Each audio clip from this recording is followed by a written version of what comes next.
Merci, Madame la Présidente. Je remercie également la représentante spéciale du secrétaire général, Madame Swan, pour son intervention aujourd'hui, ainsi que pour son leadership à la tête de la MONUSCO en cette période cruciale. La MONUSCO joue depuis longtemps un rôle essentiel en République démocratique du Congo et nous apprécions grandement notre étroite coopération sur de nombreux dossiers. Ce mois-ci marque le premier anniversaire de la signature des accords de Washington. C'est donc un moment important pour faire le point sur les progrès réalisés, identifier les défis et les obstacles qui subsistent à leur mise en œuvre et poursuivre nos efforts en faveur d'une paix durable. Malgré certains progrès, les partis continuent de ne pas respecter pleinement leurs engagements. La RDC n'a pas rempli ses obligations concernant la démilitarisation des FDLR, du moins dans les zones qu'elle contrôle.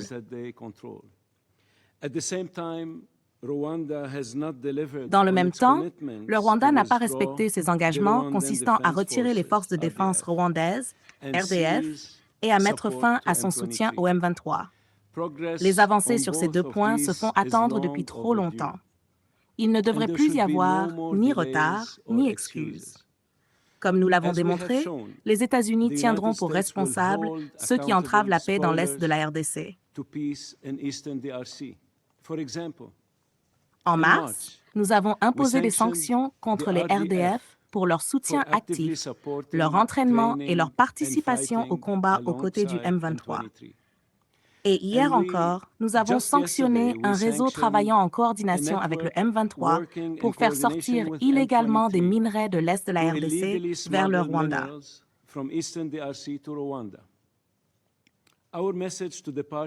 Notre message aux partis est clair.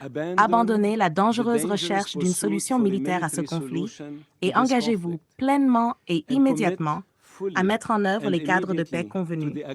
Toute inaction ou obstruction supplémentaire entraînera de nouvelles mesures de responsabilisation.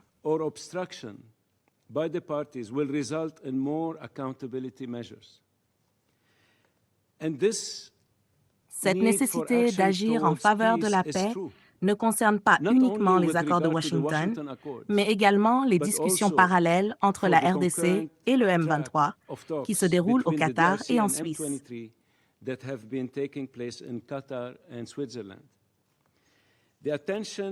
L'attention portée par ce Conseil, comme en témoigne la résolution de 1773 du Conseil de sécurité des Nations unies, demeure essentielle pour garantir la reddition de comptes.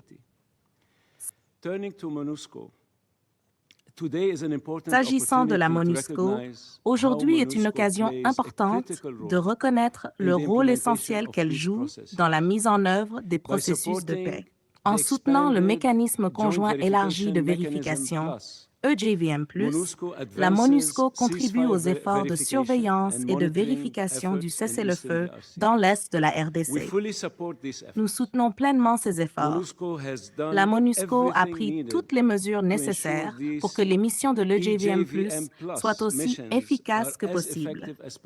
Nous appelons les parties à approuver immédiatement le déploiement de la première mission de ce mécanisme. Le suivi et la vérification sont indispensables pour établir clairement la réalité sur le terrain, identifier les violations et poser les bases de la responsabilisation. La MONUSCO joue également un rôle essentiel dans les processus de désarmement, démobilisation et réintégration des FDLR, ainsi que de nombreux groupes armés opérant dans les provinces de l'Est de la RDC. Ces processus sont indispensables pour mettre fin au cycle de violence. À l'inverse, l'armement et la mobilisation de populations locales au nom de leur protection ne font qu'aggraver la situation. Protection of local populations through armament and mobilization has the opposite effect. Nous n'oublions pas que l'instabilité dans l'est de la RDC dépasse le seul cadre des groupes armés locaux. L'organisation terroriste étrangère ISIS-DRC poursuit une campagne particulièrement brutale de violence et d'exaction. Elle est aujourd'hui devenue la deuxième branche de l'État islamique la plus violente au monde. Nous saluons le soutien continu de la MONUSCO aux côtés d'autres forces dans les opérations menées contre cette organisation terroriste. Enfin, nous reconnaissons le rôle essentiel de la MONUSCO dans la lutte contre l'épidémie d'Ebola. Depuis la déclaration de cette nouvelle flambée dans l'est de la RDC, la mission a permis à la communauté internationale de répondre efficacement à la crise. Elle a transporté plus de 100 tonnes de matériel médical vers Bunia depuis les centres logistiques régionaux et acheminé des véhicules par voie terrestre pour renforcer les opérations. Les casques bleus désinfectent les lieux de rassemblement, mènent des campagnes de sensibilisation auprès des communautés et assurent la sécurité des opérations sanitaires dans les zones les plus touchées. Nous les remercions pour ces efforts indispensables. Il convient également de souligner que la MONUSCO poursuit ses activités malgré les obstacles persistants à l'accès humanitaire, notamment la fermeture continue des aéroports de Goma et de Kavumu.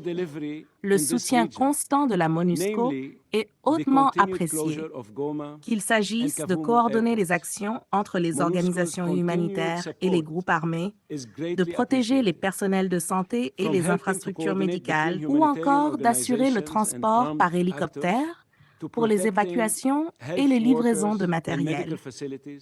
La mission œuvre sans relâche pour garantir que les engagements pris lors des réunions de Montreux en avril concernant l'accès humanitaire soient effectivement appliqués et respectés.